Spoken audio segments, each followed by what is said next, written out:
Ose no maiko, Osaege ose daleleme, Erunagana no. Osebeno seme, Yakwi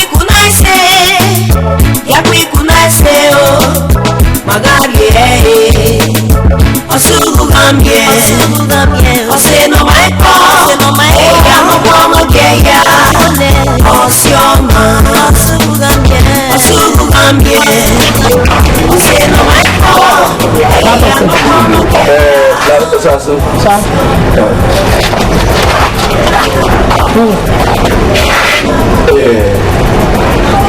You won't eat well.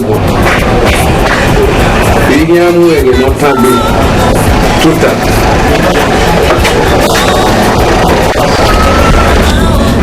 Edoya, we don't have where Eraga Piomo Omoregie Pioma.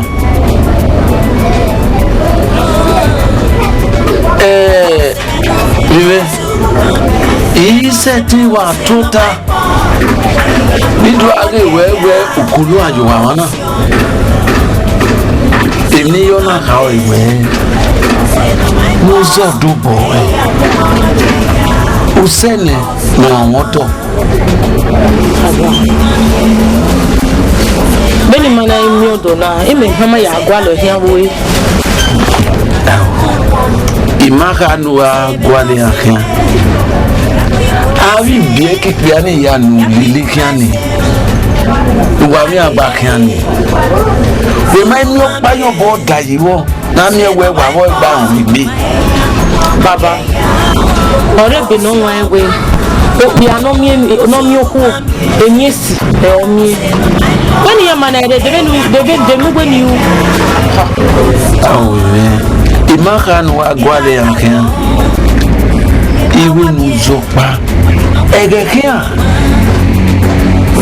baba so pondo odo no eti gba owo no ri oku agwa lo ya eleti na bingu na ide mama ya akota na yare maita mama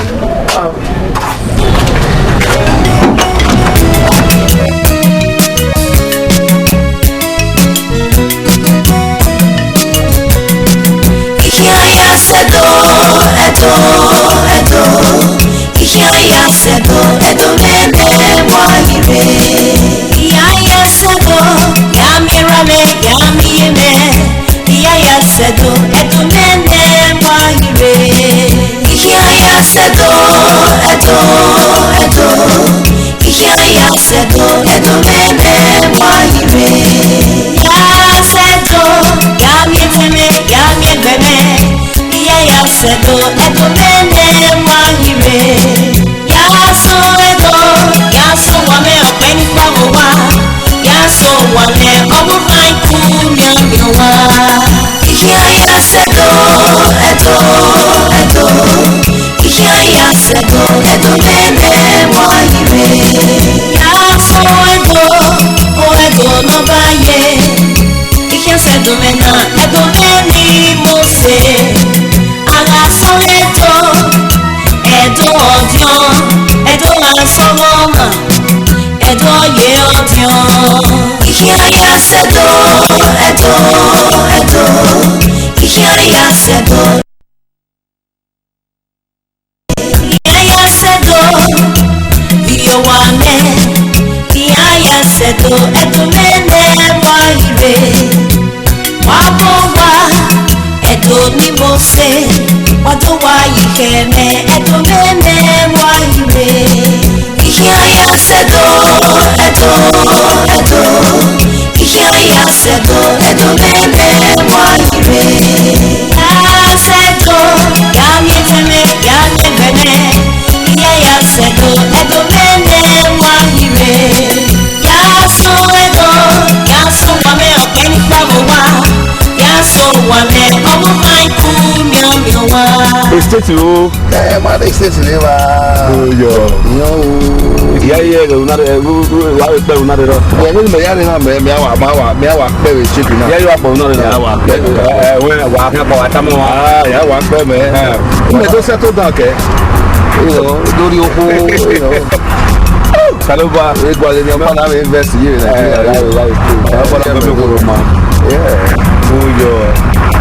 You were a fucking put it. What I think you're better in your pocket. We're not in our article, sir.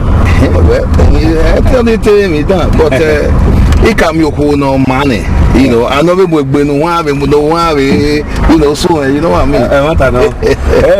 I put away go here. I tell you, my man. Oh, guess, my man. My brother. Good job. Hey, look at it. Good job. I want to get that to me. I think one okay. What was that? Mexico. Was it? I will land to do yet. We come now. Oh, best, my brother. Is he? You're the portal. What are you doing? On a vu mon bien, c'est mon pas. On vient regarder miel. Ouais, on vient oui moto bien.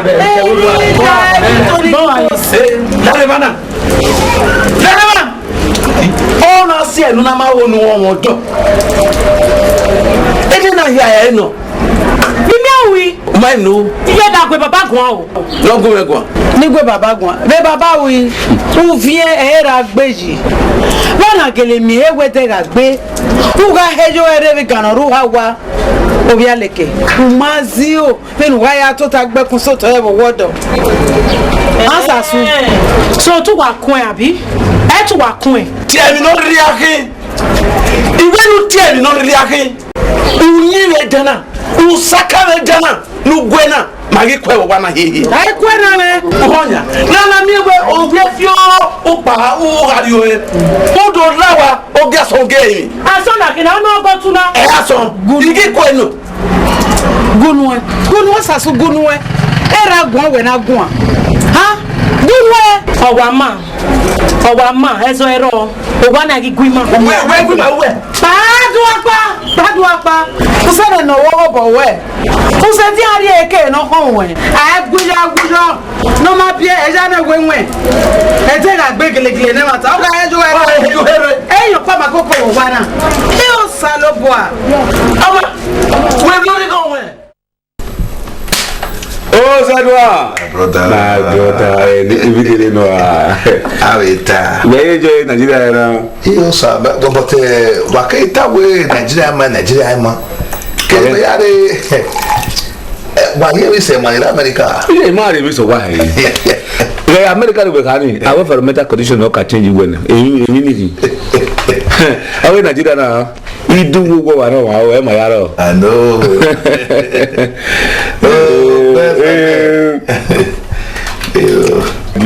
Military here. I'm going to go meet you. I'm a WhatsApp bono. Why am I now with a Baba? I mean, so because the captain is not you. I know. You know what that means? Yeah, sure. I let me bring you go unless I do in a year. Oh, yeah, I'm here. They can only get a bubble with Anna. You know, put on now. Yeah, good job. You don't time. Madola. Better man. Where's my body? Hey, my body.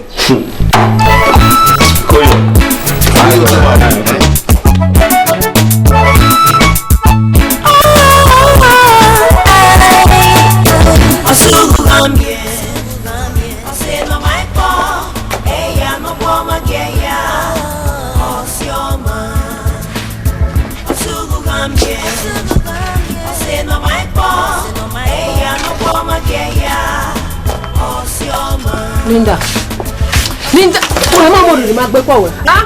Una ya lo gbo mu je. O ma bu e. How he? I was not going to be. Then we can go gbo mu je. O ma mu e. Wo lo bi ami mi na o we gbe ma si me pe a. Get na. Madam. Wala ezo na o yo wa ya seto e ba unda eni ma he na gbe wala. O ya seto e ba wa we si.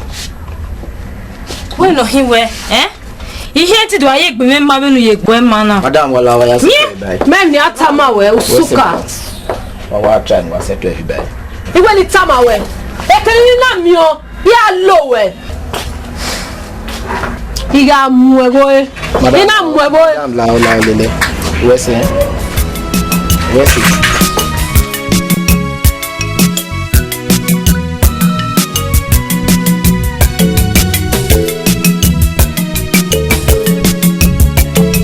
It's okay, wait there. The woman no iki. Why ti bumi anti sumi na meda? Dog is. Wa wo de mira. Ogwa fo bi die mi. Ara mo do. La ide mi ro ya mi o teme jo. Aye mi ro pa. E mi ro pa, e oni wa be ya mi o. Ore da kin ti me. Ora ya teme we. Ya gide wa ba ki an ge pa. Ya pa.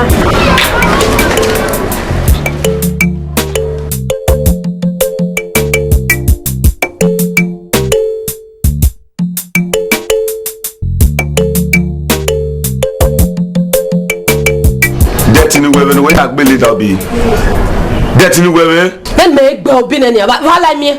He bear any, I don't know soon. In Alania, the 2 legs. Only we mini. O quite a rele. No, we are mini. On your cool, one. Why ever? Where the time?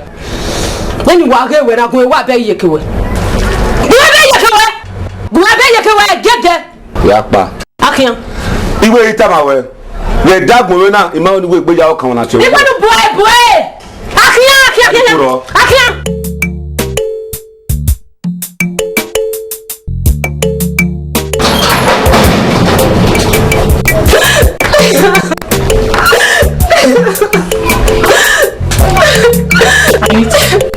What do I hear about me?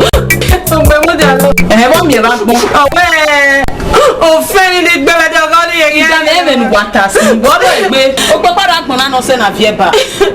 Ah, very manners. Echo, I see a yard of top with a way as Zoko or say, or man with bamboo.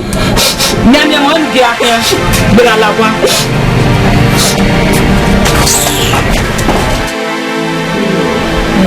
Now we're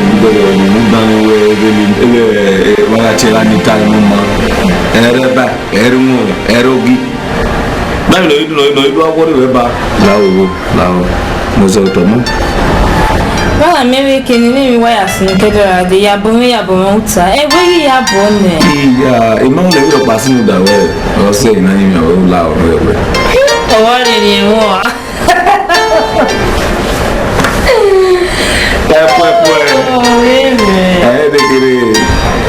Even not the weather, every have one movie. Understand the way I can also look at our area money.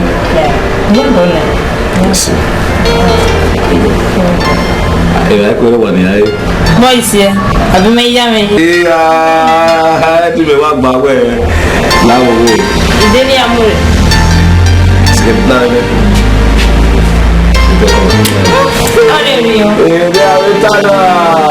Yeah, it's still in fridge. Need to say why would you say it? Come on,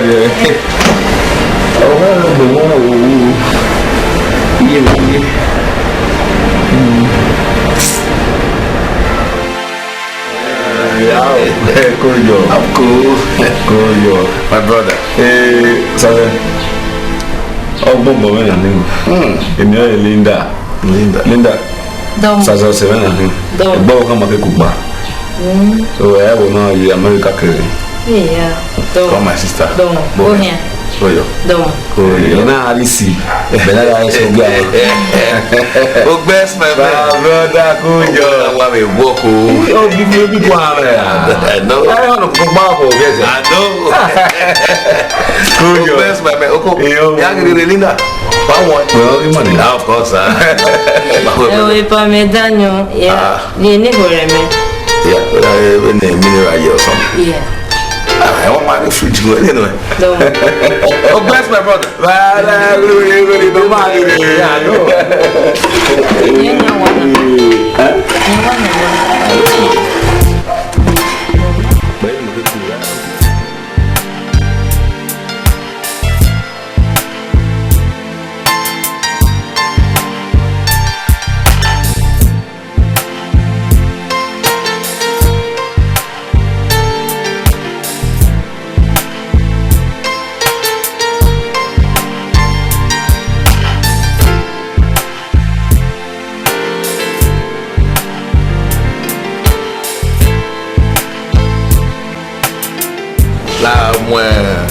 salad, the chicken, and any subject.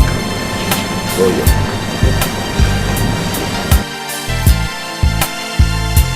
Osazee.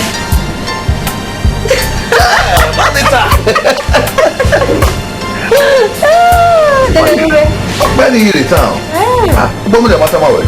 So do I imedom yourself. Oh, and it's a baby. Cool. Yeah. Mariwa. Hey, be a cow. Yeah. The Mary okay. Where you go? Oh. Wait. Osevbunu do me now. Oh, that's right. Sasu. Oh, yeah. Osevbunu here, Osazee. Sasu. Cool.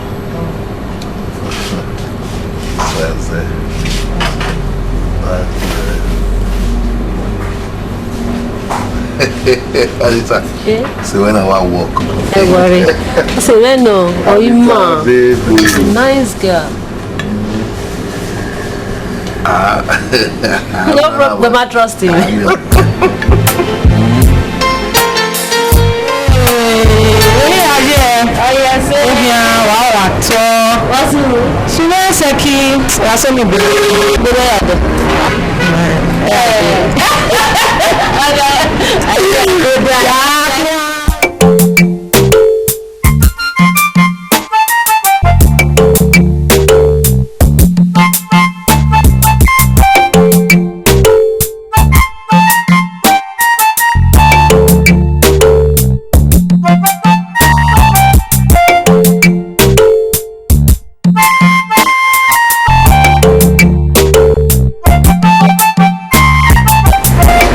No get você. Já sasu. Não ate wana mose na.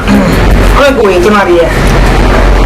I can win ya. Ni go ya mu wele na. Ya ige. Ni so robo. I can win ya. Ngemu. Ati ale nya ri nya ko ni simu na. Ani. Wai. Ayo na me we that new cash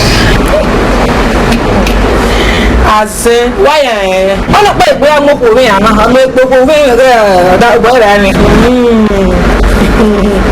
Bati e Osazee oda ka America re na America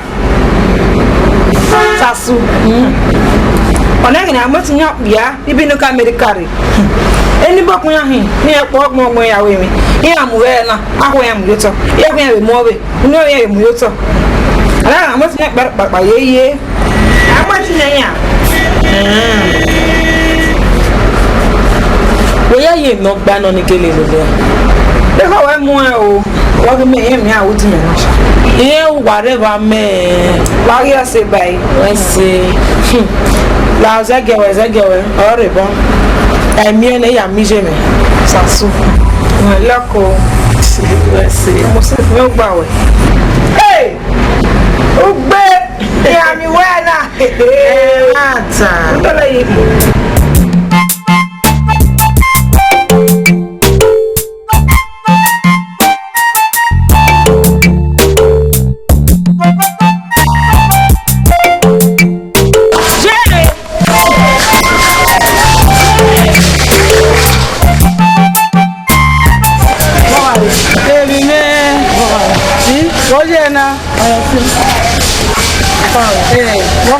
ewe mi ropa ewe do homa izo sena igogo nu emi me mata igogo Osazee ya tie gele nu edo ya ri emere o mai se osena mi me akoni de me igogo nu emi me o ko bo wa de atembani won no ya le won ni ya le won we wo no mi ki awo wa de atembani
Watana.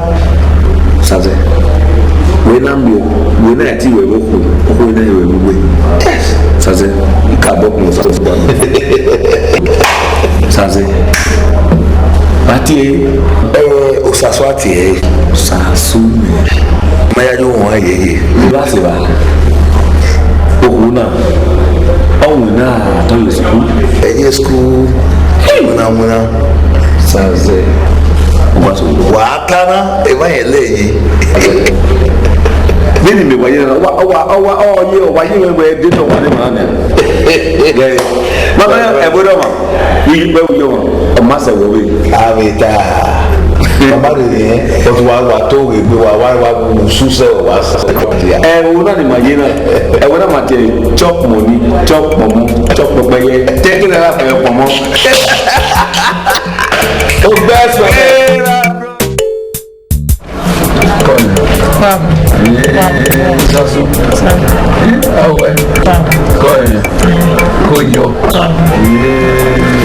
Baba, Osevbunu ni kama kama wewe ni na hina Osazee. Osazee na Come. Omoregie. Come. Kuyo ni. Come. Teme ni na hina kile dili.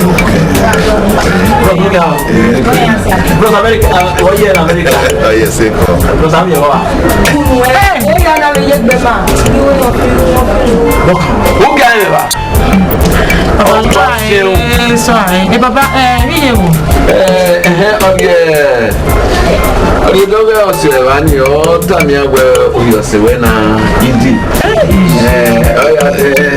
Okay. Go on. Omoregie. Osasu owa tenewe egedia. Mare yeri ya fe ila ko gima yana. We se we me. Osabu adebawe. Emi bi owo. Eyi ne ra beye.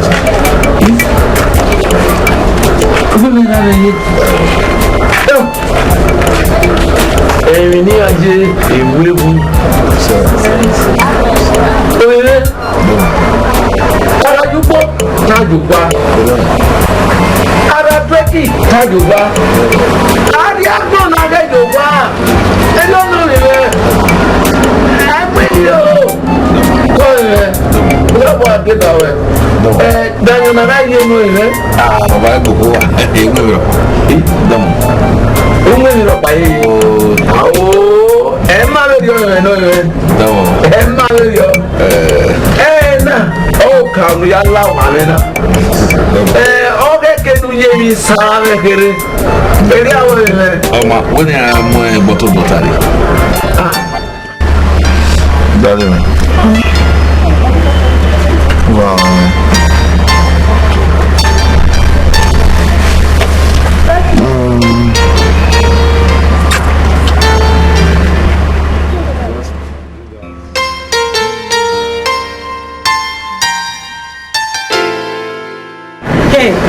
Mais Osasu ala wodo. Imagine the gbe o.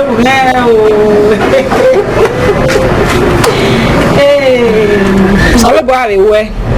Àbí. Màá fẹ́fẹ́ láì dò láwọ̀ dán. Iṣẹ́ o.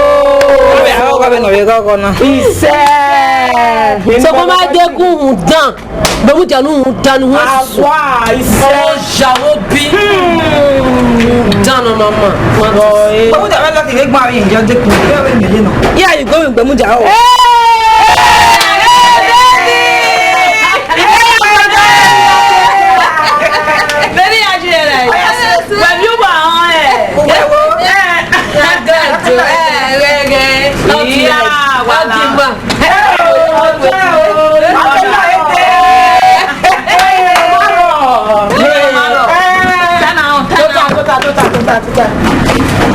That's not there. Sazena proposed to me in Akoyo. You go go not tell me oh. What you say? Every man no see my yard. Bí kàtà sí ayé ta o, mo ń dáwọ́ gbẹ̀mọ́jà máa gé dé kú.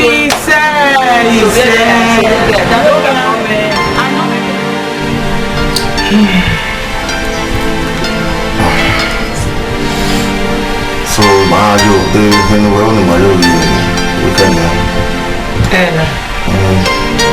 We're going to Stadium. Power. Mama's size. Come on with her. Yes, what is a lady? I was a buyer. Baby girl.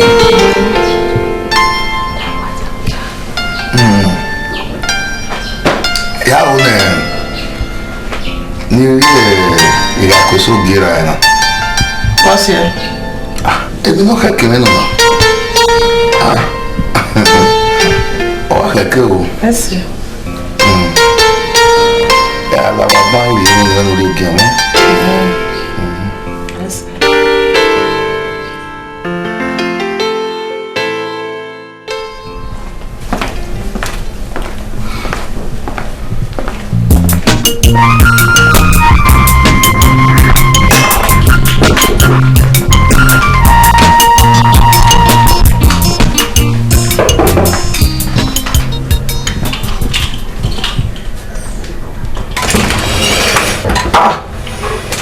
No, honey. Oh, yeah. Kironi mama lawa. I will come out of the way. Or is it Lawa.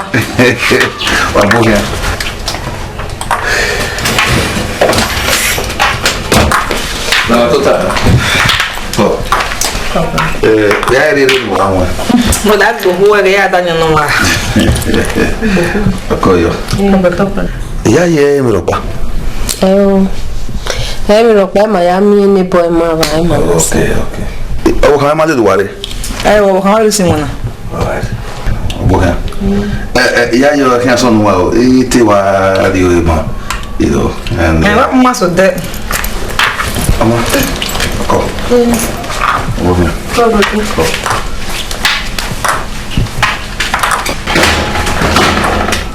Get up here again.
So what anywhere we are even business why tell my parents we explain my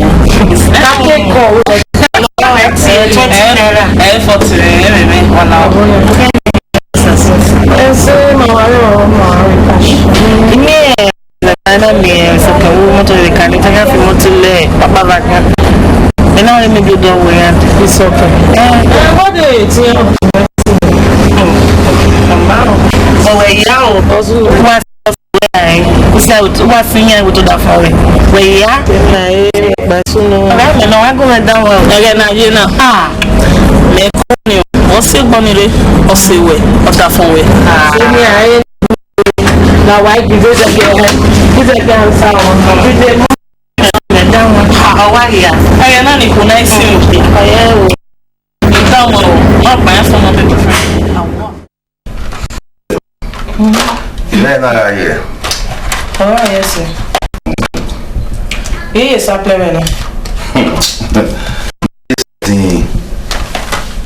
My team, listen to what we did. A business, you know. But yeah, you are well. Yeah, my yakwa. How are you doing? What are you? Yes, I already know Oviahon. Only way. You might wear a messy, yeah. I also want to buy. Making out really. I'll drop it. Hi, baby girl. Yeah.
I did also. Metakin, no, me, I know that.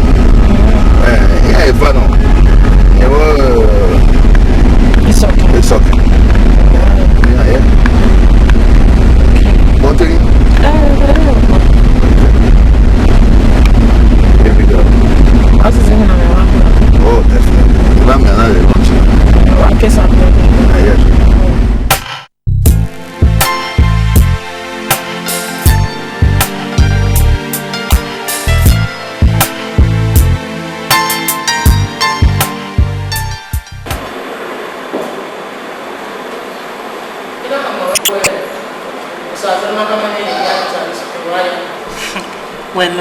You know what's in Ghana? I'm at a moment. Why it's a moment, and we have been very old because I cannot come with it. I do young know it. Only way I live, no quite dinner. You know, very well. Now, Mr. Moran, so talk.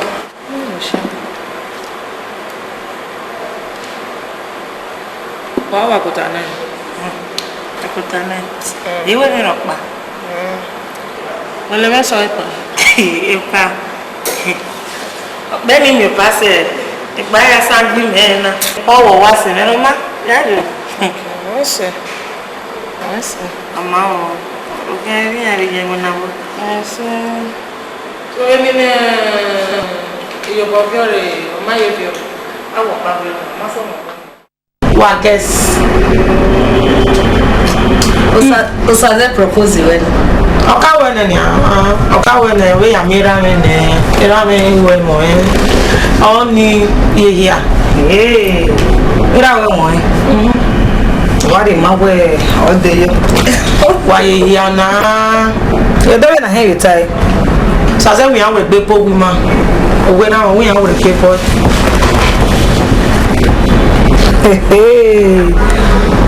ana ago we aga egbe wa women all time so women local let's see Anita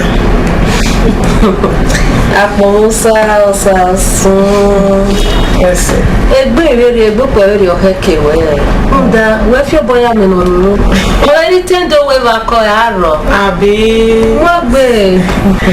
Ọ̀sàwẹ́sẹ̀ o. Ọ̀sẹ̀. Benin ìrìn ẹ̀ṣẹ̀ òwà. Mo sẹ́ wọ́n rẹ̀ tẹ̀lé ẹ̀ṣẹ̀ lè kàdé.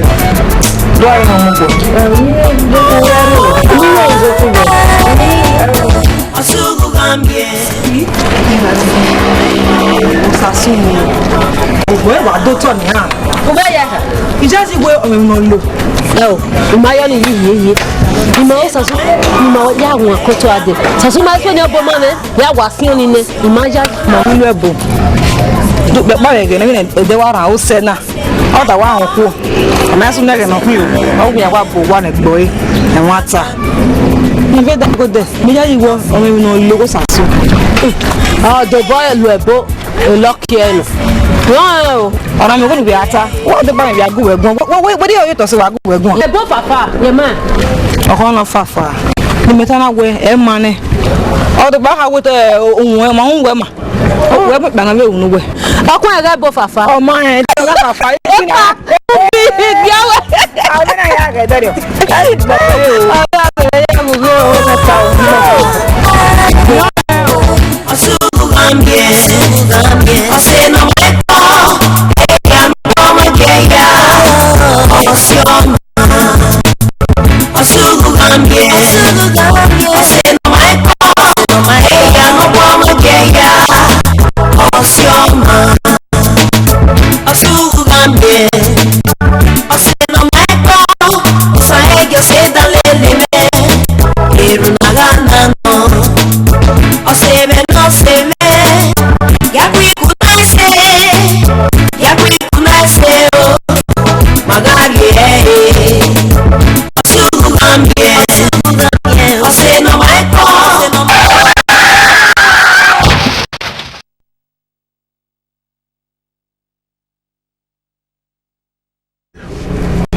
Doctor, we have to start your hair. Osevbunu Osazee. Koi. Koi. Uatoni la vision. Why you come away? If not really as soon as Osasu. I'm always Do have it. Osevbunu. Ọ̀pọ̀ mi sí. Ọgbẹ́ náà wọ̀ wí. Ẹ̀nà kún wọ̀ wí. Ìjọba ìyanu rí eré ọ̀tá màmí. Wà tó. Wẹ́sẹ̀ gbé màmí mi. Mo sáré yọ sẹ́. Sọ̀rọ̀ náà sẹ́ mi ilé bẹ́ẹ̀kì. Àwọn àdúgbò bẹ́ẹ̀kì wá sámi náà máa tẹ́lẹ̀ ní ẹni náà máa gbọ́ wa. Ìyàwó rẹ̀ náà bá gẹ́ yìí. Àwọn ilé bẹ́ẹ̀kì tẹ́ mọ̀ ọ̀pọ̀nà tá ẹ̀gún yàn fi ẹ́. Bọ́yé ni ẹ̀wà bọ́ọ̀n wọn kìí ẹ̀nùgbẹ́ stop ọwọ́ ẹ̀kọ́ fi ẹ̀wọ̀ mẹ́rin ẹ̀ bẹ́ẹ̀kì ọ̀kẹ́sẹ̀. Omi rẹ̀ Igi la ni mọ́tò kí n gala. Nusari go ni mana ya de. Iṣẹ́ nane ti ban ọ̀ẹ́nù. Ẹ̀dọ́wẹ́ ẹ̀zọ̀gbọ́n. Amẹ́zàlẹ̀ wọn. Tàbí náà wíwẹ́ ọ̀kẹ́sẹ̀ o. Ìmẹ́rin ìjọba wa àrí. Wọ́n ò ní rí egbò ẹ̀wọ̀ wá ẹ̀rí adé.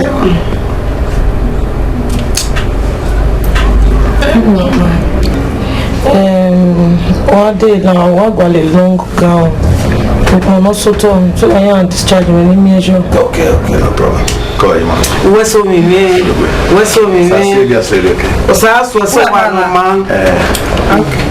Wọ́n wà lè lẹ̀ sọ. Wẹ́sọ̀ yóò bọ́. Wẹ́sọ̀ mi rẹ̀. Máa wà lè lẹ́sọ̀ wá. Ṣé wà rọ̀ mọ́ra nìyẹn? Òfin wẹ́ o. Okwe back woko kada no walana. Wa boy wa. Iwe gbe ko no la o. See, the very minute gbe wa ara we. Wa ya we na fi moto we. Won? Yes. Ni ya we na fi moto. Yes. O le se ya. Oh, it is bit ma bana. Fe ko we. Ni ya we na fi moto. Yes. Baby. Yeah, di moto no. Yeah. What the motor man? Oh, yeah, the motor by day. My baby. Yes. Don't worry, you know. You can't blow my way. Well, can't blow my way. Yes. You know.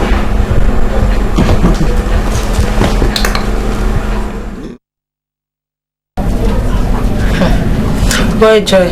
But when you ask are you moto ni ne? Hey! I'm your go I ti go. Ah?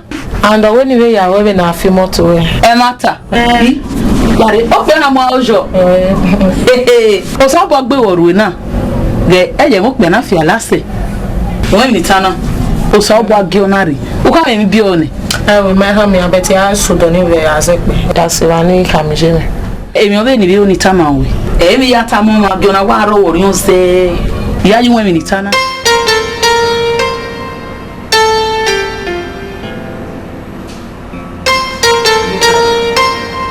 Ke no ka we ni lori la Awesome.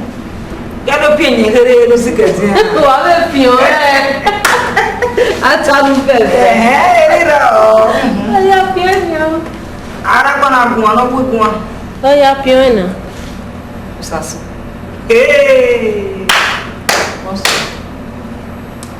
Mata mawa. Osazee. Osazee we ari e. Ika ho ni nena. Oni pa. Ona we an bo wa ne re. O we an de moto Osazee. Ije. Hey. Eke wa selo. O wa me lo. Daji. Kemi lo kina na so me o. Go ma ge ti gbon yo ngo eboyin. Pa pe ro wa. So ke dia. Mo e gbo ha ma ya kekure. Dege no ya je na go bu na tima. De o sasu yo go bo be tima do pa we na koko ahin. O ya sun ni na. Oni se. O gwa le li. O wa de wa en we pe ra yen lo. Inu se no ma na ọmọ na fi na ye gbo se mo na yin na o ro yin lo E ma tota almost egbe e ma tota Hunda the rate no Osazee wa ya no e ma ta wa no e ma ta Ona wonu awu ya gun we arete enu ha we lo elo wo na ha we sasu elo o yi sawo elo ko we mo Emi no site won ri ma be shine. Ologbo awori mo ni na yin. Wo wu so na nwa mo ni. Ni ma te won no sasuri e, no Osazee e. Ni arije na. Me o. Mi hanzo odon me yan me. E no ko bete ni. E we gbogbo no bun gbe.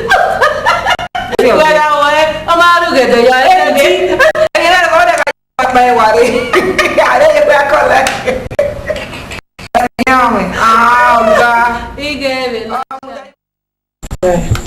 Ida was a person and I know you live on one. Jaji gave it up. Okay. Osazee, we are wearing a few more to only are wearing a handy more to me. Emata o wa gle serious Ndianero dawe muna no mena o we adi moto nu o we do le gbe bo wi ma he always get school ni 20 gear he o salupo o mi me o tori o weji o ha mu me o isi we bo no yewodo ni o me sin we na re no mu gbo le ba se vani yo pa o mo pa ni da bi ye me ya ke wusu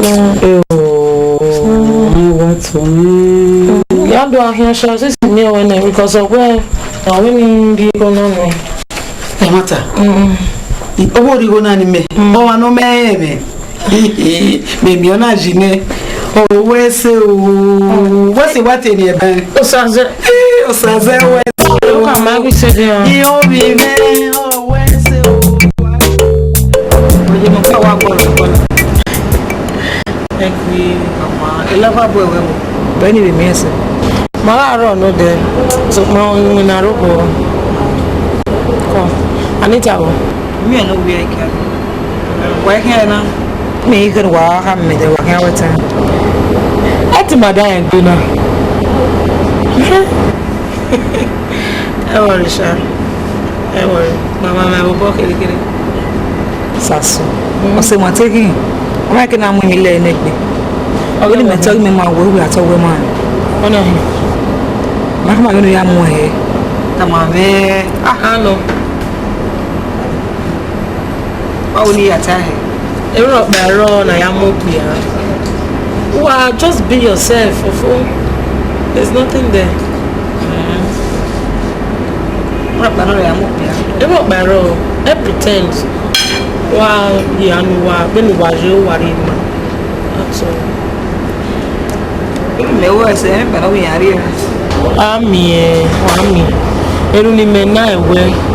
Maya veni maya ya ose. Memi opiesi. Ni maha me wa mi e worry. Ko. Oba nwa wo. Ko. Danyo no anwe. Te ya Wo nwe wi ropa. Ni be danyo no awa mere no. Yeah.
Era yo ye.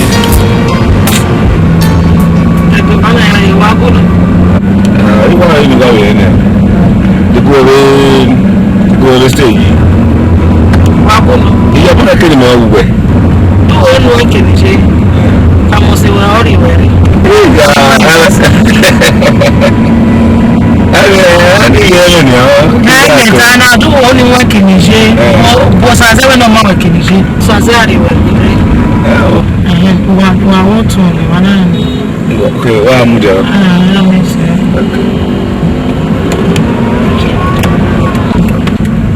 Ya pakise.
Osugbu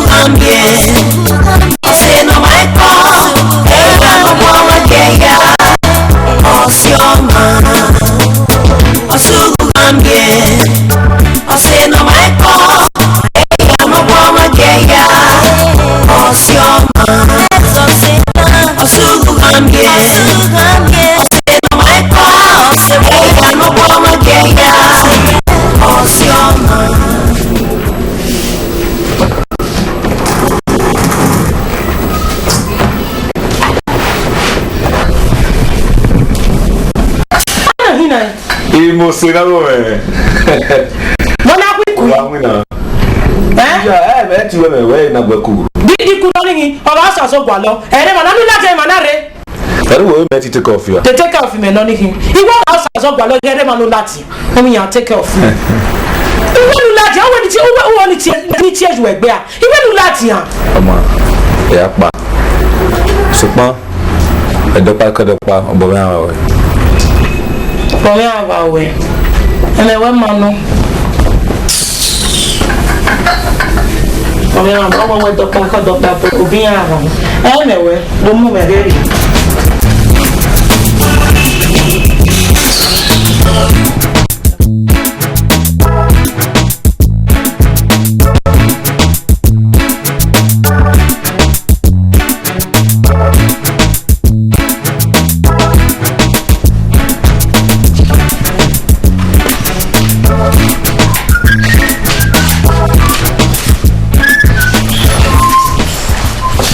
Baby girl. Okay. Yeah. Oye, where my woman? Oh God. What's up? Yeah. Okay, I just see very in Nigeria go business. You want to come today, come tomorrow. Oh, I'm your manager. Oh God. But I'm going to say no. Yeah, what? Oh, no. Okay. I'm waiting for you to me. Yeah, I'm here later. You live in a young But no, I can't. We are preparing to. Yes, baby girl. Ah, God. Come. No.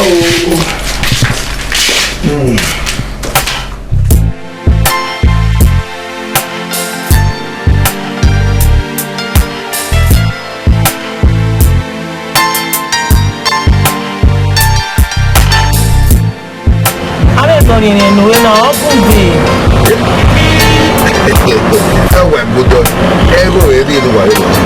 Yeah. We just been on all your time. No way you were here. Okay, make well. I didn't know to me. Wow.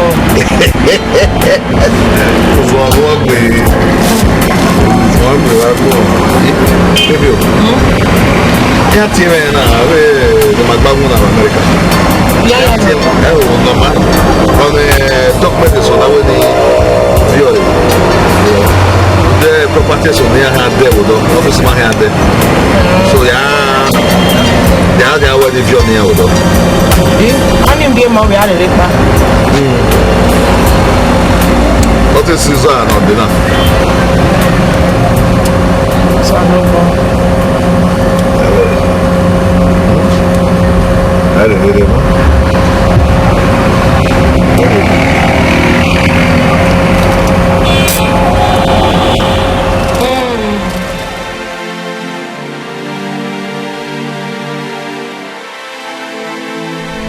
Yeah, remember we had the hospital.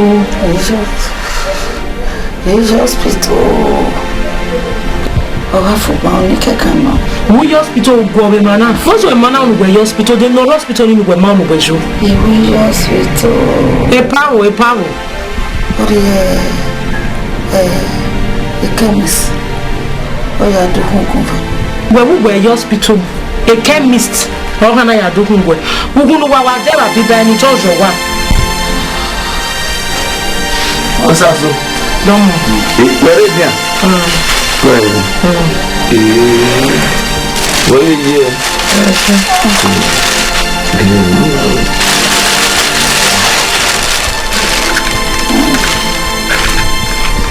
Baba Gamo at the hospital. You tell my love in the hospital. Or we and you. And I my adult in chemistry. I be banned when I was Delhuna. Chemist when I Delhuna. How I like. Give up go man. Okay, Devin when I had a Hunan. The doctor Benevin we had a Hunan. Ogbenoyo. Chemist man or giving ayari. Chemist man tebe na ayari yo. Yeah, we in your hospital. A chemist man no maje school. Yeah, we in your hospital. Uhuna engoy. Iya ti moto no do mo hospital. Ego ni ya do won oni ogbe. Ogbe. Yo sir. Like to come say. Emenu tana o do mu me la mi say. Ija. Where am I going to go? Ibeku wini waru egena.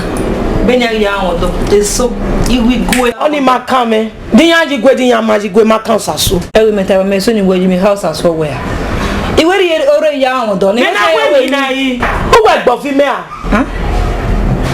Saso wa ha. La ri se o. Let me gbo fu we. E o la re o. Bene se. Bene ma ya gbo fu we. No the boyfriend when you am ka obore ni. E gbo fu we a. A boyfriend in me. I'm working with Bori. You know now. So on your in your one level here. On your men what I level here why you was a never. And in your way. Now go. Then you walk when I walk back Benu Lata you were married. Then you walk away. But then what I were married. He went to Benu Lata one day. When I couldn't see. He went to Benu Lata. Let's hear.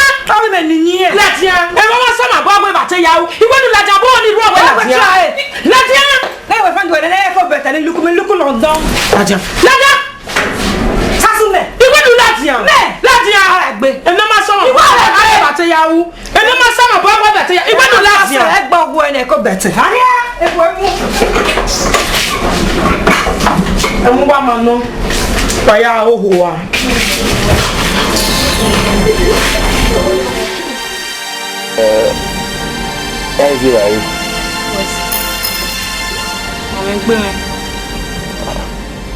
I know you. Yeah, you might know why we know CSO. Yeah, then only you. Why, what could we not got? I don't mean as up what soon why yeah, they go big one. You know what there, and that's only why and I know. My way bring my own way bring me a what we. Wow. What's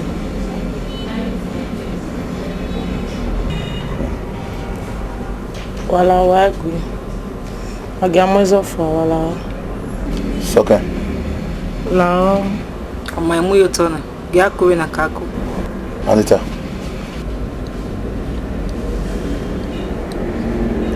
ezo na mate kanu so kwa iyawe be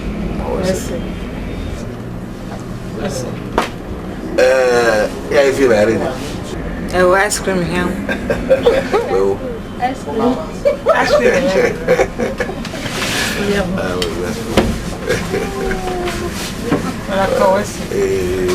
Mama bueno.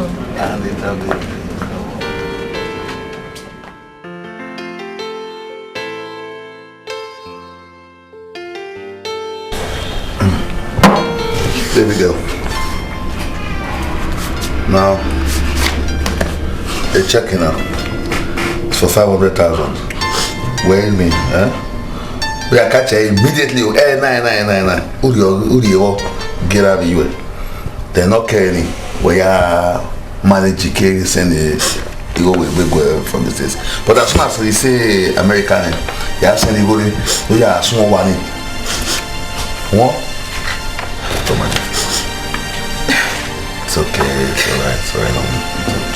As soon as you finish the report, I cash the check. Make sure we're 9 now. And man, today we are clear and now we work with you. Okay. Okay, stop now. No, baby.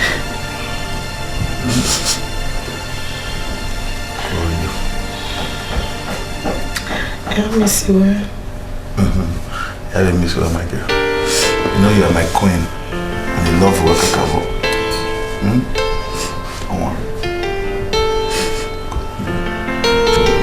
Iga onge baba Anita kisoke waga gwibo sunu wa mama kile gano mabeta nensho watan oma orumavo emanyo beta pa uzo ana bambana enwina na wọ́n enwina ki amiobo Guess. Bona. Already half a million man. Half 40. Half a million. But when you go, ìyá yẹ tó yọ ní ruwa wefo. Ruwa mefo. La maya ruwa mefo. O ya gba o gbe me na keke gbe me yen kere. E do pe na ma. Amare ni. Bet. O si o gbe mu de. Wo. O wa lele me hin abi ne ogu ko le lije gun. Wo mi. O wu yan gba o ge mi. O ka mo se we ne. Meta ma. Bo sie. Ba mi fe ya ta. O keke nu ya ha ma e ge ya lu ma be hu. Mama ya mi ve na ya ha ma. Mi ve na ya ha ma. O keke nu ha ma e. Mo da emi kere e o pe do ya mu dan we gbo mo. Ya ha ma e. Solicitor G. Se le go do.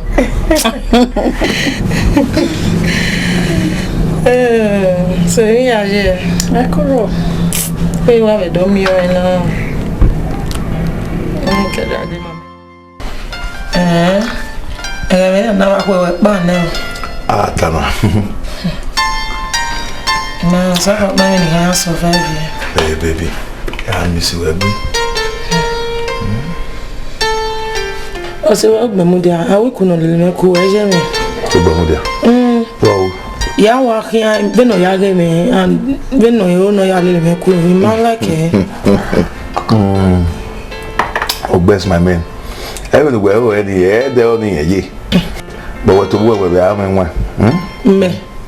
Egg mama be me. That's why I love you.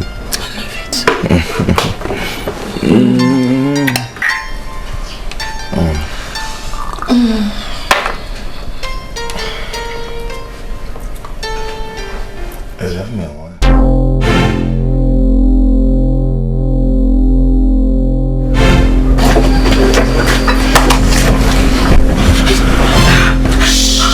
$500,000 ya mugwaro.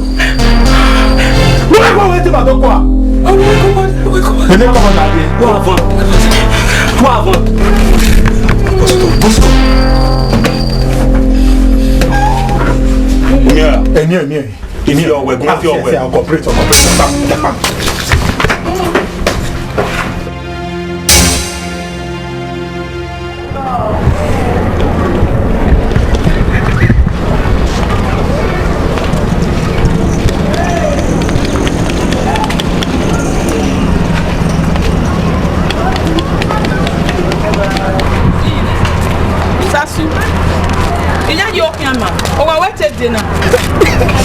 Sasu walking, Maybe wa me no de. Iwa ya no sase mu me ya mu ya pa.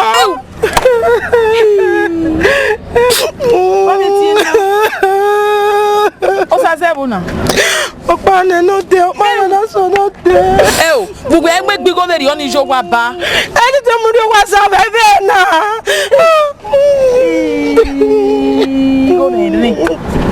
Ya ma ta me ra me.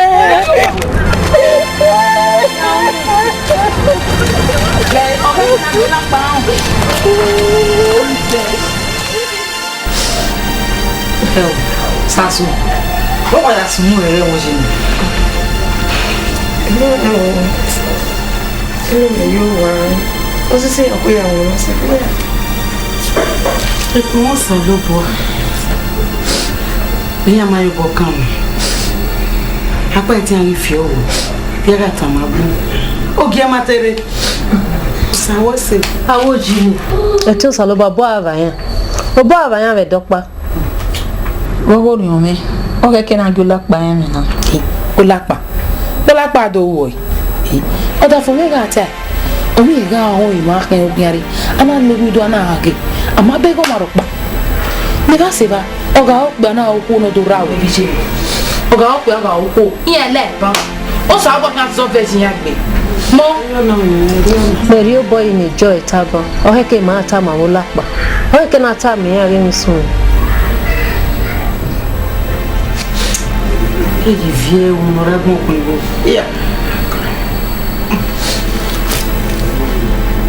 Eu guardo o away a do cana. Ona maso ege. Eu sei que via. Hey, você.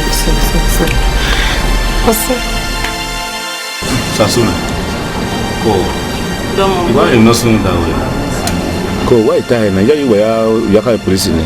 My complain police station. You to say come in. The man said to reach a phone or get maju. Oma. De bokomo. Ya tie ne ban. Ya hawa mo.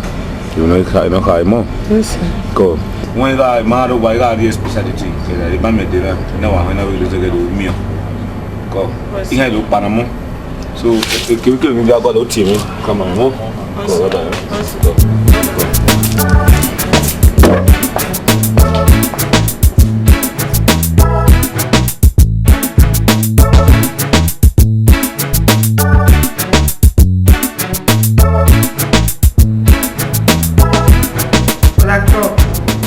We have a year with us.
Okay, I'm watching now. I'm in a suit. What's up? Ujazige, Manko Obo Donny. Uda. What was up? What was so why you want? Okay, how you need to anyway? No, we are over here. Like a single no roy. Big woman, Saba Baggy, no soon. Imam, no, we soon, Imam. Benica Obore, maybe again out. Not one again out. Lady Azure, when we can walk to it. Wasn't be. No one to it. Okay, well, sir, Bermuda. Okay, ne. Oh, Ajina. We are maybe for not come Bermuda. I might wait to him. You know, no one in Azure Bermuda. You know, my young Mary. You know. Wasn't be one tea way. Oh, my wig be. Oh, now we will be. Ah, we are.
Osazee me. Ọ̀pẹ no gugu akan Osazee. Iye la. Emi na mu me de wona. Iha, la ogi atemi owe. E pawo, o wa gwe. Igwe mu no sazo mu me pawo. Era the pension office. Ohen ya ge din hasa. Etemi ne gero. Itu ne ge ya kin pure water. Mo ate ya kin so pon ma wa ke ni ma ya wa payan ware. Me me ra ro wa.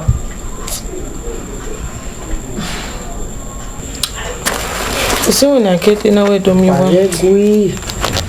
O wa ni ma e de no ge wari gogun me. E o. Wa gui. Yemi la wa manager ona ba yemi na. O ma mi me we se. O salu bo kan afi agbo na ma mi me. Ese. E ponu keri go na re. Ege di o ye. Ese. O sa mi amia. Muda. O sa mi amia no oge. Wọ́n mi mẹ́. O saloboa odonoma odonovira odonovije. O saloboa hin ari egwe. Wa we hin agbaton me gbenu gbe ko. Wọ́n mi mẹ́. E pa re o wi se mana ya ni do mi e wo so anu de. O ma mi mẹ́. O ma mi mẹ́. Wo se o. Sasu. Oye. Se ri alita. Osu mu da we na. Ye to we mu mati me we to you. Mati do Degbueyi. Sasu osu mu. Eto. Wo we to we. Tama. O ba ge we ni woni be ka mo gbe. Wọ́n se to aise ko se mo oni re ba nje. Tama. O se mo pa. O da ke we bore na. O wi ni sa se Chicago. Osazee. Ya we gbe na. Bí wọ́n ka ẹ̀rọ gbé náà. Owó ìmọ̀ ká mẹ́rin di Nàìjíríà ṣá.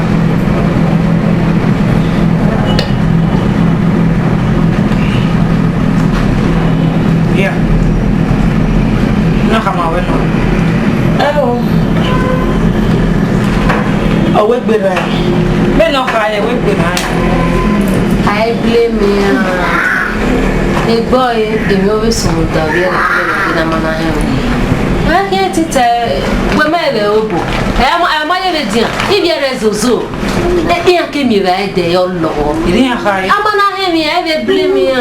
No zozo no wina. A be mie o ifon pa na ya ti o ma e mie. Ha. We no be gbe re o. Ọmọ ya rí ní nọ́mbà ẹ̀ náà mú tiẹ̀ do àwọn tó mú tiẹ̀. Bí ayáwo, wọ́n sí ẹ́. Dem no sí ẹnìkan gò tiẹ̀. Sasu e ri o. Ìyẹn nọ́mbà wọn lọ Sasu. Ọmọ ẹ fi wọ. Ẹ wá ta. Wọ́n gbà. Sasu yẹ ẹnu káyà sí àyè. Yìí. Wọ́n nu bẹ yẹn sẹ Nàìjíríà ní dogo Sasu. Yìí gbé local match yìí. Awe senator, commissioner. Yẹn wẹ́n ní gbàgbó yẹn mú iná. Wẹ́ẹ̀tì wẹ̀. Ẹ yà lùkà yà gẹ̀ yà rẹ̀ yìí. Okay ka. Ẹ dé wọn lẹ́sìn wọn láti yẹ latest free net. Gẹ́ àgbà náà mú àtúwà àti. Ina we Sasu nu na ma o la ni he we do ero da mi ho e wo e ke na gbo e na gbo me gbe sha o wa re gbe me o kan ya we ya na we ya ga so na te mi we imu na wa ye imu na po wẹ̀rẹ̀ ọlọ́wọ́ ìwọ̀n ayé Sasu yẹ́ rẹ̀ yọ ẹ̀ẹ́dúgbò lọ́kìlá Anita ọ̀rẹ́ wọn Anita rẹ̀ wọn ní mọ́ náà. Hello Osazee. Hello Ọ̀fìn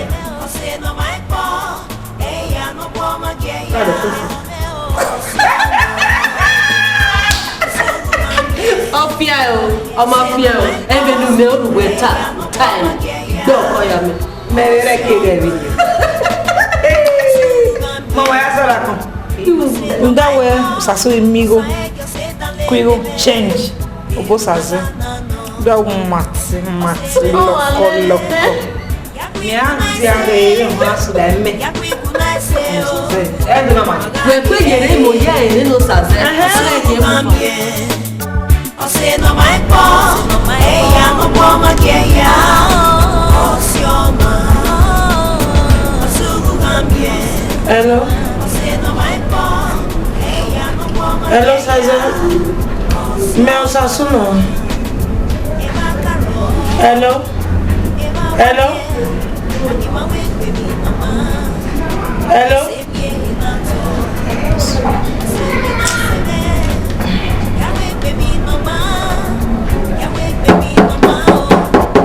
Hello. Hello.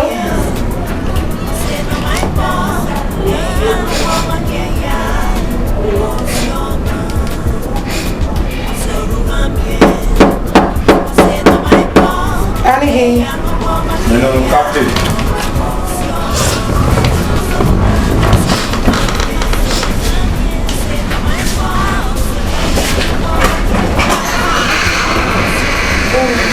You must know it. Walking out with him,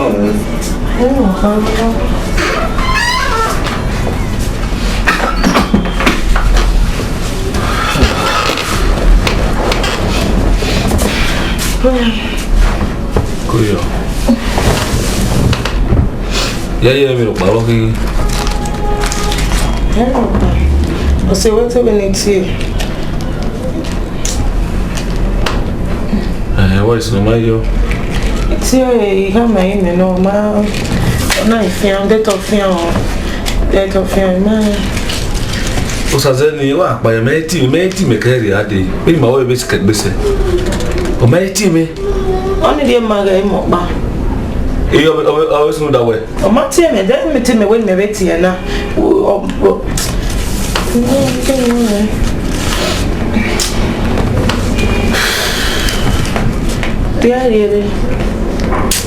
De va ero we bi me. Ime ko ding ayo. Okay, man.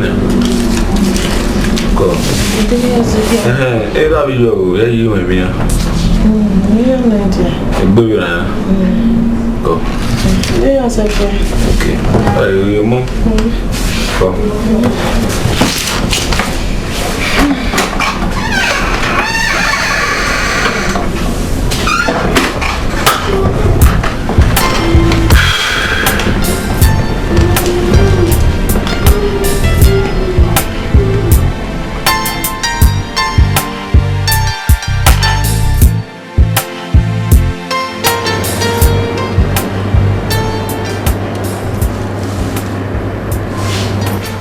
Gari. Pati itu dena. Mama ronso papa ya. Na vese ma. Dia me be. Ya gira mo bai. Ari oi. Wai ko ile desa. Oni ahi. Even he me ho be na. Oni ahi. Me awo sazo de ko be webo. Osazee. Okwebo. Ti bata. Black American woman ya wari. Na we kene kama we. Ono kama we wete awi wa so. Ni awi ni wedding.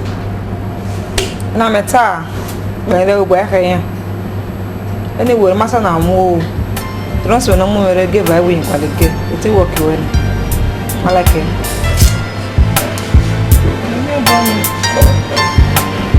Mebo.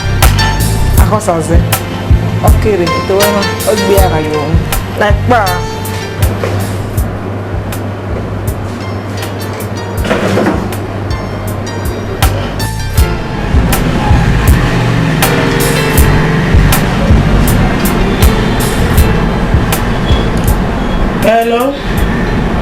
Hello Joy, men wáyé la yo ni wa mi keke la wo izobo ne la wo iro wa ke we la okay wesi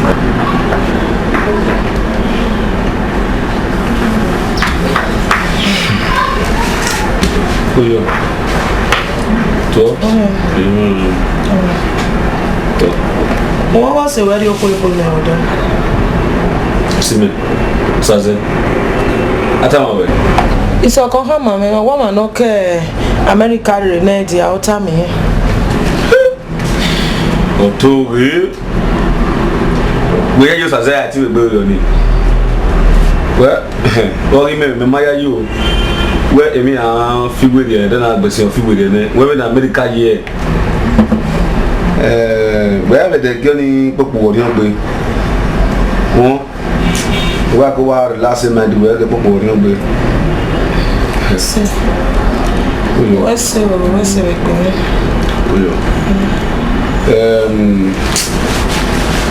Iwaru leke imunade wa wa ni di one dai dadi no ri ako mo do we ko ti mi mo Hello. Mo pa sorry it's crazy go I'll go.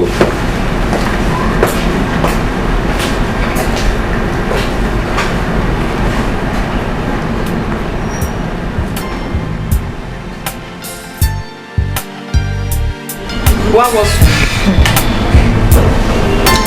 eso con reine di ato hama we Osazee oko embo nere we to wena be jaji woni na jaji sasu ika mo wenu edan e gangan bana mi egwe isokon ri miene ya ere egbo Osazee o ma e we re e dan na me be ko ni Venu time. Ha? Gay. Ikaka mawe no me nwere gbia. No me kenato. Osioma no sioma enye dan. E o keke na mugioma. O ma ye we bere.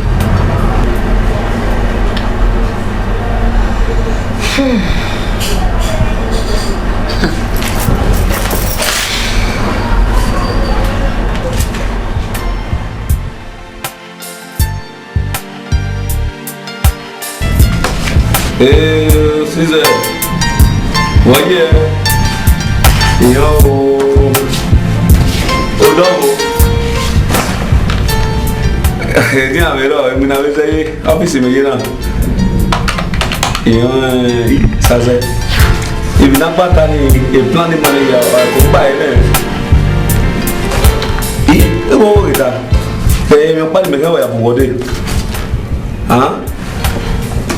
Wa feko gwalo oberi ona do ku hunda ona fe ne de ya ojo na yeye e mata bata mawe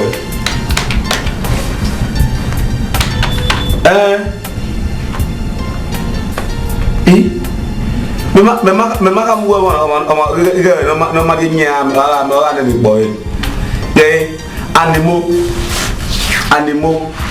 no ma ebu amo ya mo ba godugu ma be animo ga ibo na ga do dugu agbo ya go dugu o dele na je kai sun aro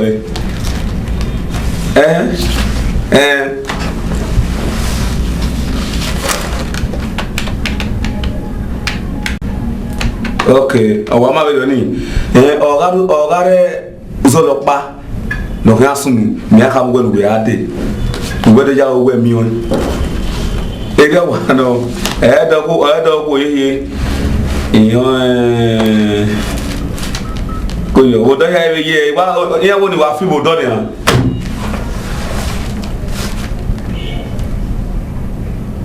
-10 degree iye onyo igbo abona oma ya ka ma be ni mi ya ye a e megbe ko yo yo ako okay ye lu kai a e megbe okay aba yo yo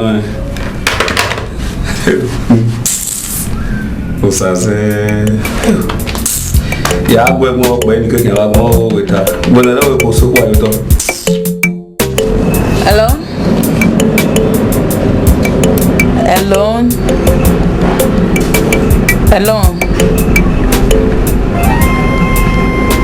Hey, brother Osazee here. Come brother, Tomo bros. Tomo. Meno, Joy. Otio Sasu. Bros. The one I mean, Mavedien. The Maverionia. Tomo bros. Emi ya wama. Orema. Demune.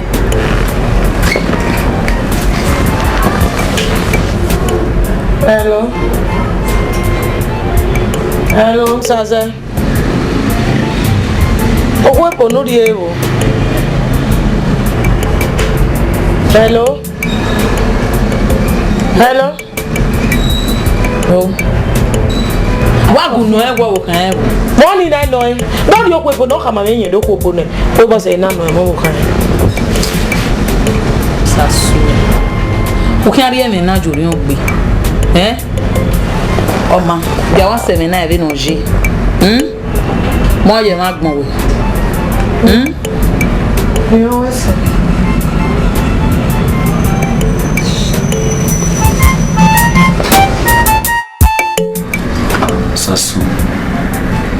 Sasu me. O ni me ale boy láti ran duwe. O se. Ike yi mi awe no la wo no wa se no we ni. Eto we meka ha mo we ne we ye ti le lo seva. E na ke ka ma we ni. Egu me wu. Osazee we mu dia heli. We me go de ko ne. Osazee ko ne me e ma ho. So ya zin gbe no re. No do you know ka ma me yin le ko ne. Mama. Bi yo pa we go alona. I'm ready to do everything for you. Moi. Là có cái gì vậy chúng ta với lòng là đi biết nó quan là When I embarrassment là ở đến lúc này mà it can't happen or not possible. There's no way he can le lo seva. It might like a embarrassment. Quan nó khai áp luôn.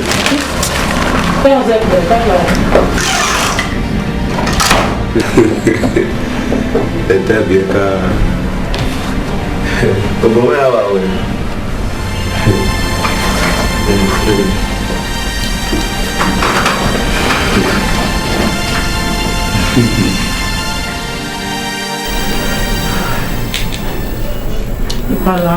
Lao, you saw the family agora nini go lao go ipala. Uwe.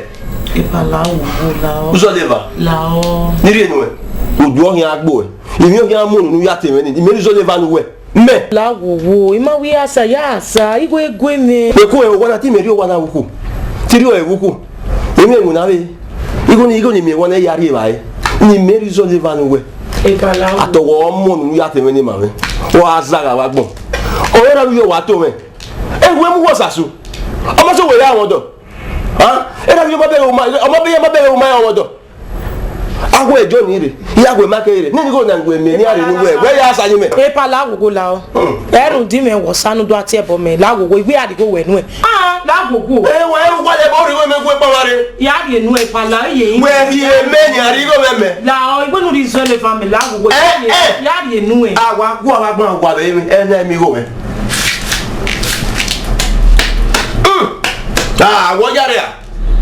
wo yare wo pa we ninu e ni go na mo igbe adi adan e fi eri ana mama ipe ye fi eri amu o ya ni go pe ye me ni e o wekun e o ko ri go me o ni go ni yari e ba e ri go me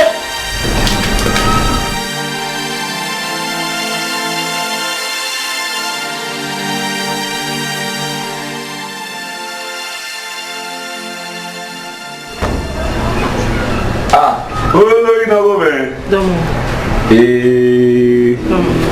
ayer. Coño. Vamos a ver basura. Gwaligo ni hamomo. Gwaligo na momo yawo. No nya wani je imana so sanoro woro we ba kun ya filo me eko. Mi we gbo lo. 30,000. 30,000. What I did.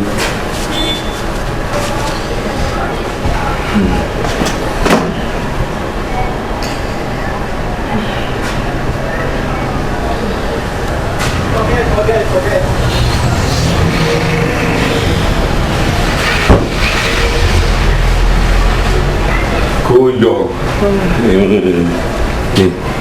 50,000. 50,000. 30,000 to go along. 20,000 euro. Wese. Even while I'm upon a yard. Where they are going to be. Yeah, we saw anyway. In your part of the cassette, you know. Kimi, FFF, for Gualo, no. By brave upon, by brave. You are was on upon a yard. Where they are going to be. Yeah, we saw anyway. May I will not so nowhere. Kimi with that one, no. Wese. You can't do it here. Oh, Madame, and then we'll drop one. Yeah, na mapungwe. Oh, make this we were born with power, son of Bala de la Son. Wese. Madame, going to drop one. Wese. Okay, no.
Ukamete wagara oveniana.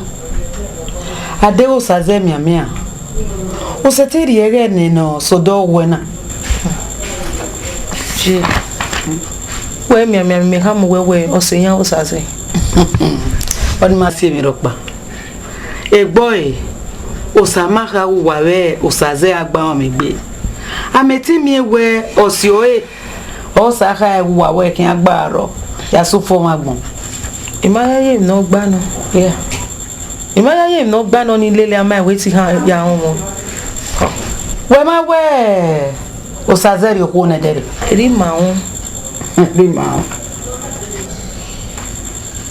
Wo ri aje o se veti. Iye fafa wo sere. We minister o se veti. Iye fafa wo sere. Etime o sere. We konje. Jari. O ma o du kaveri o. So pa zevi jouer. Iya e we. O se. Ama.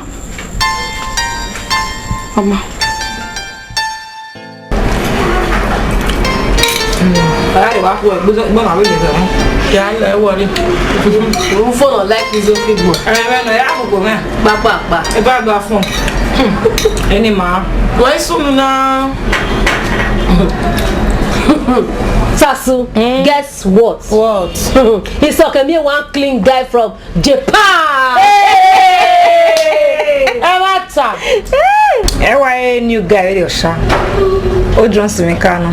Wa re we bo. O do le gbero we na le gbe sun yin. Na wa mo na ka re ni. Èmi ni we na wo ra tin we. Ni ro mo gbe. Na ma tin we. Egero we ye Egero. Sasu, why listen we end do we na? Mi rokpa. Agbemu dia wa lele me kian. Gbogbo dia ni. Agbemu dia no. E pe iwe ku eme. ABC ni. Omo bi soja no mama. Oh wa. Why see egbe we ri o? Egbe wo me ego me nwa meripu yoto. o de wi we Sasu we nte wo na ba. To na sabe rikoro iwo da we mo Sasu. So ke ru we ko gba. Ma yere re we gba. We ko ere good 7 years ya le logbe mu dia. What dem?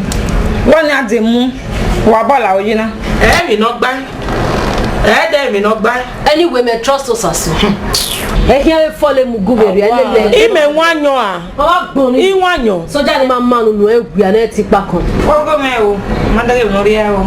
So pa. Wa bo. Akia. Wa ejina.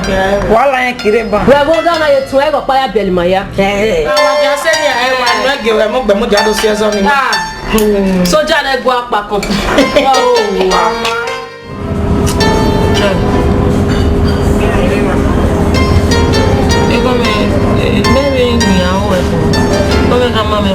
Ọmọ no gbemudia Anita kekebe isokenji oma na o ma no ni he ime ego mi wa ha ma me we ọmọ ma ni yaso ujere ge Anita kekebe gbemudia ka yan kalele yere akedo mi yan akedo right na mi we soken ma mi no ri eba bi mi ale lo gbemudia soken so que mami no ria wo owe mami no ria wo so pa o se ti di go no ma yo sa ni na ye ni awon da fun we ti apa ko to wa ko pe egbe wo me o wa he na ya e na anyway ye mi e ya mi ya no mi ale ha mi ya we e mu ha ya le le ku ye mi awo ya e we wo mi ye mi awo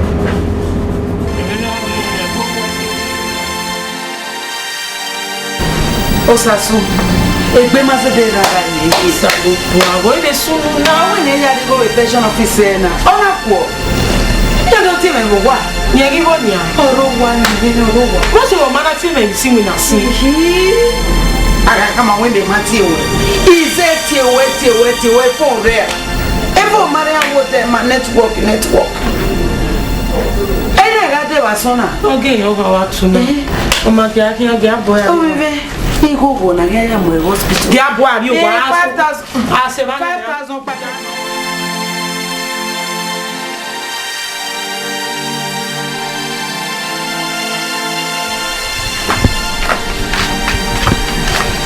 Kan ni bagi. Yes.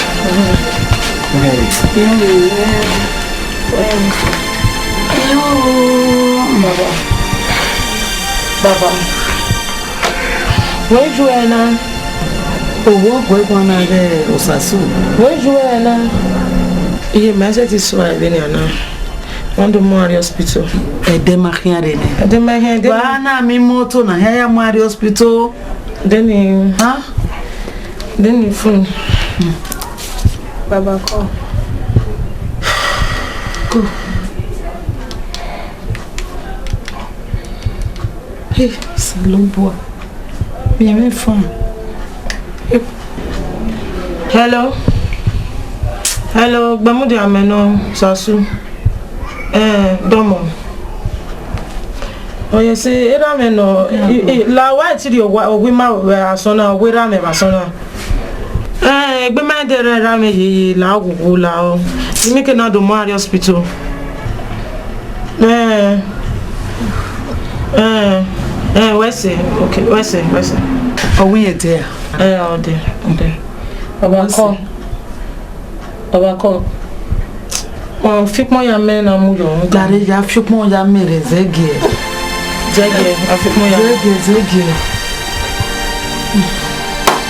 Yo mari ba eh. O mari ba se.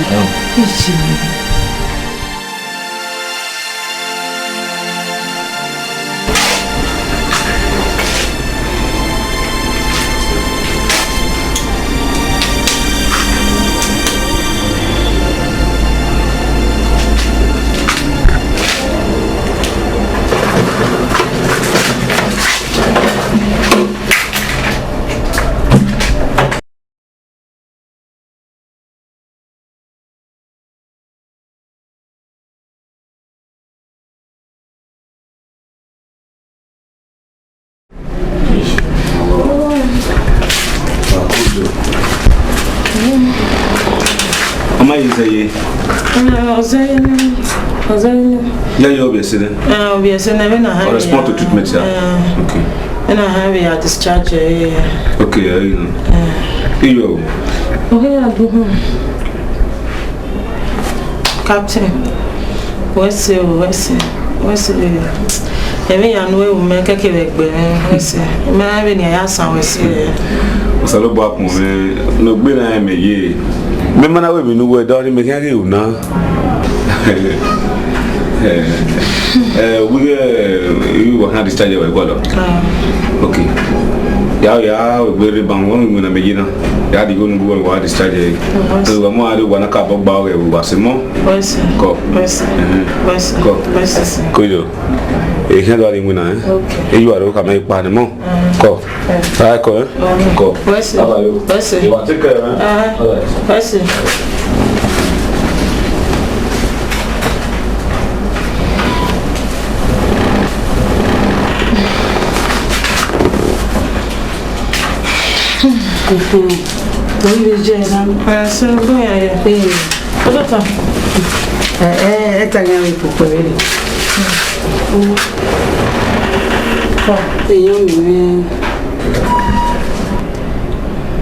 Oh, me dada wa bana.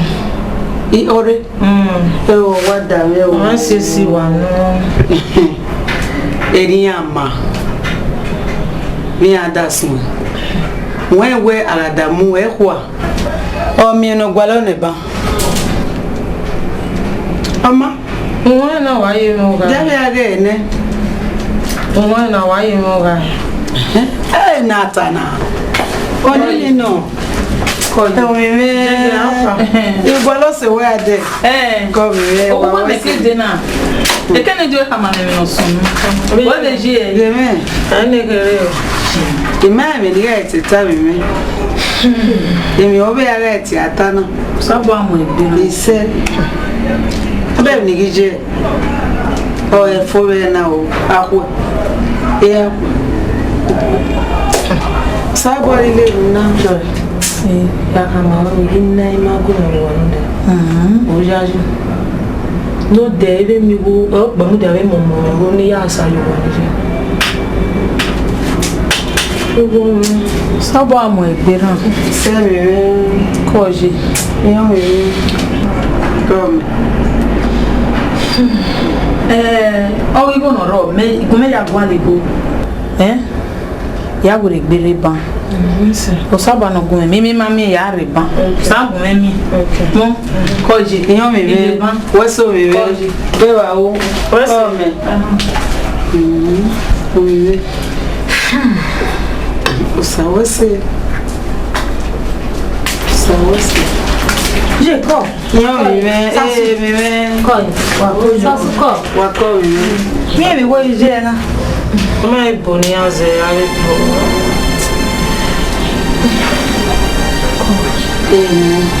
Jiko, o que você sabe? Eu me vejo para você. Que doido. É toda ela. Sim. O foi não, a foi a boa do.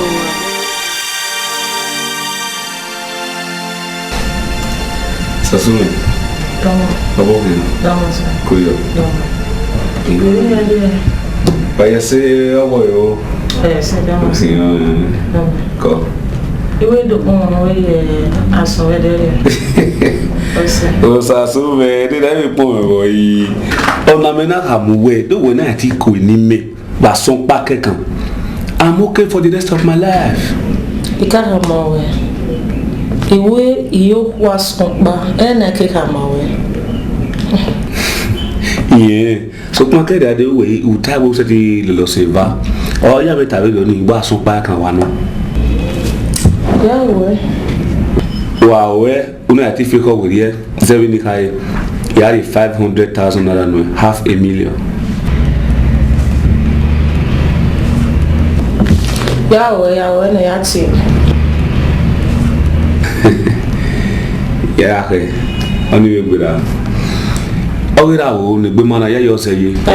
Ose ni ya discharge no de. Oh, apon salobo. Apon salobo ko yo. Ko.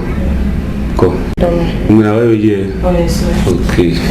Ko. Iwa keep seven and then we do me oni be kama o. Okay. Ko yo wese. Afa ko mo. Wese. O ti na o ya ka mo. No problem. Oh. Iwo no bi. Eke na wi ye do. Inya na bu ko o mo yo.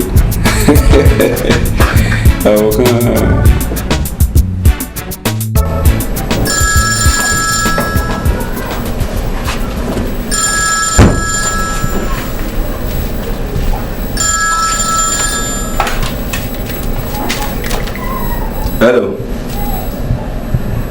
Hey. Osazee. Ko ya o. Imi wa ki mu na de na. Saze. Emi ya wa ki an ne mi na wa na yi.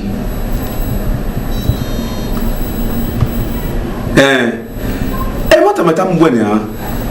Where worry me, I will give you information. We need be here. We come out. We call you. We come out. We be call you. We call you again. Okay, baba di muna. Okay. Afa comment? Koyo. Yo.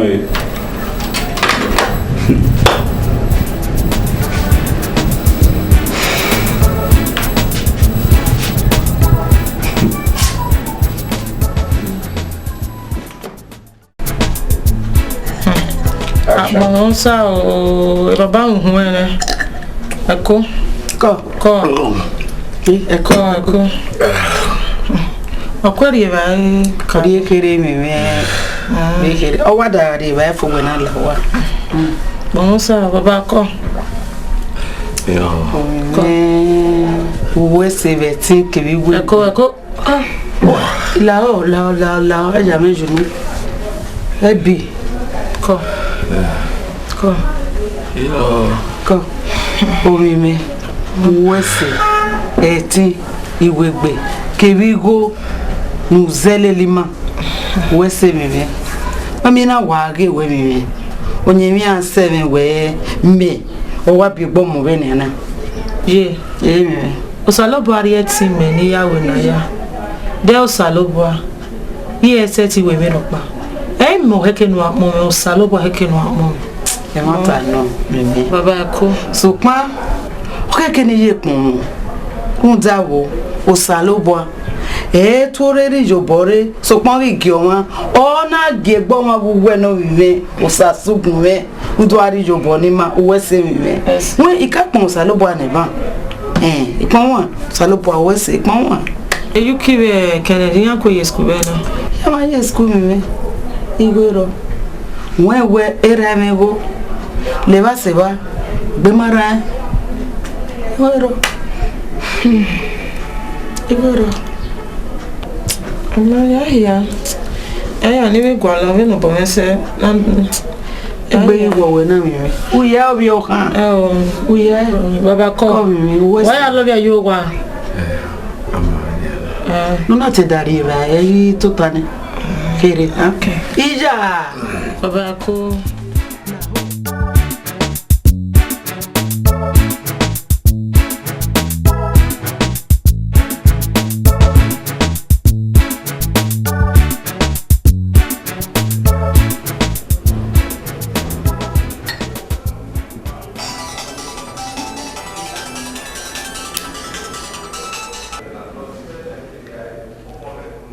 Hello. Hello. Osazee. Cabra da. Veja me revela. Uma vez é. Okay. Musa what me? O in one what me yele. Imia. O man this test na sunu media no. Dame o menne. Osebele gbamudia. Ogi Musa su. Ti bata ya Osevbunu. Mini meta megbe. Ye ti bata. Degbueyi wo ya mi, Degbueyi ya mi awo yi.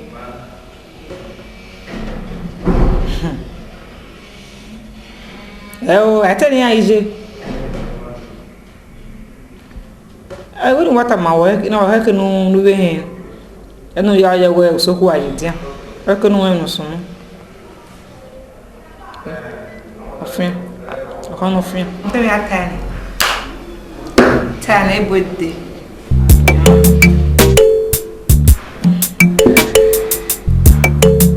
No rain or the Kuyo.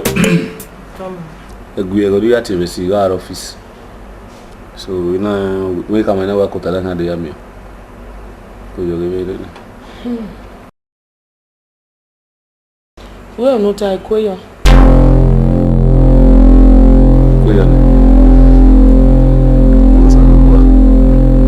You no tai no ya yo azan we ya. When me can me boy adi go ni Yuwaza. So me we ate mo kesa de do we ware am no ware go ni.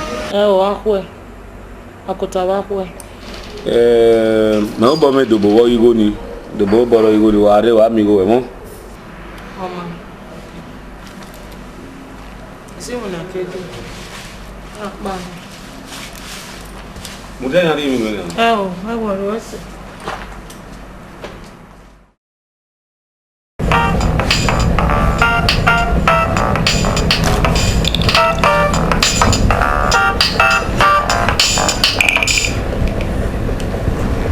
Hello. Hey, Osazee. How? You know, Osazee. If you not working at Benin, Osazee. Already what Benin. Oh man, me I bet you where me come with no cancel. Makama I got no kwagbo. Okay, ma. Wa ke ma pa ya kama we mo. Oma. Odo yo. Iyo ko yo be ka do. Ko ba yo.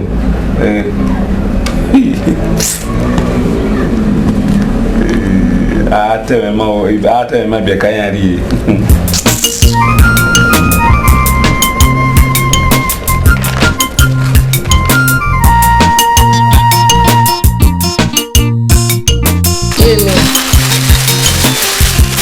Say you pick okay Kennedy, you guys can. Osazee. Man. Why na me go no je veri gumena. Osalo bwa no godwa. O kan adolo we dag mo je mi me. Ese. Wo se gbe ma vera. Wo se gbe ma vitun. Ese e pa me. Osalo bwa odonoma. Wa wa agbaro rin ya sofo ma. Osalo bwa kan ari egwe mi me. Ese. Wo se E pa wo yebe. Oviye mi me doctor was there ne. Okay. We so mi me. Ese when I care ade. Ya zobone makota na ya Degbere. Ku ya do miera. We so mi me.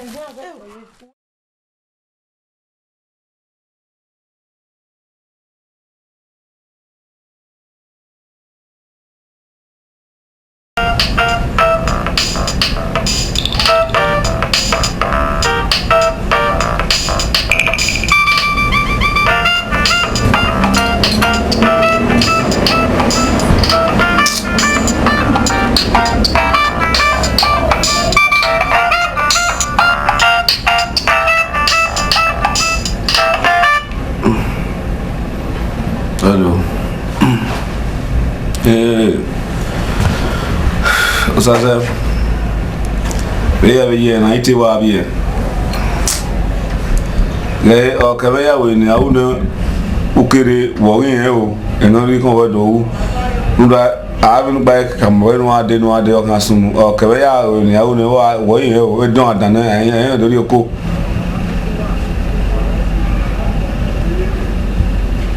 na we don adana en do ri oko ya we no are any action ri kan u take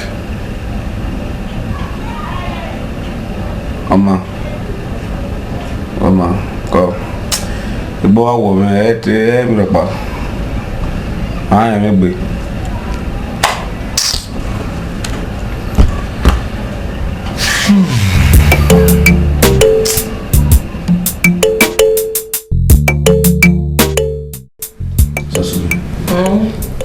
I'm going to show you a deal. Ibu koi aba goya. Aku maba. Mimi yo sina wakati na daba. Dume ya de. Ya kwe. La ubana yo na doyo. Mo ka daba re mo. Wa de everywhere. Okay, yo.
Weapon who are who they pavilion la power can well.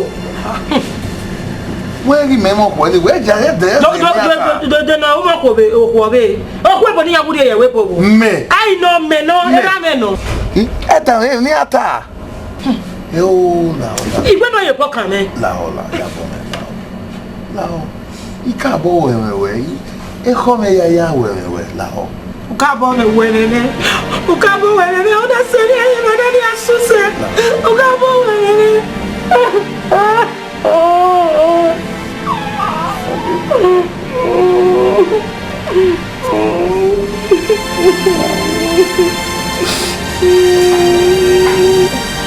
Wow. Wow.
sinege kundawa koe aro oseme utoma kekure laho yawe gemi no ma oseme ya kemi sinege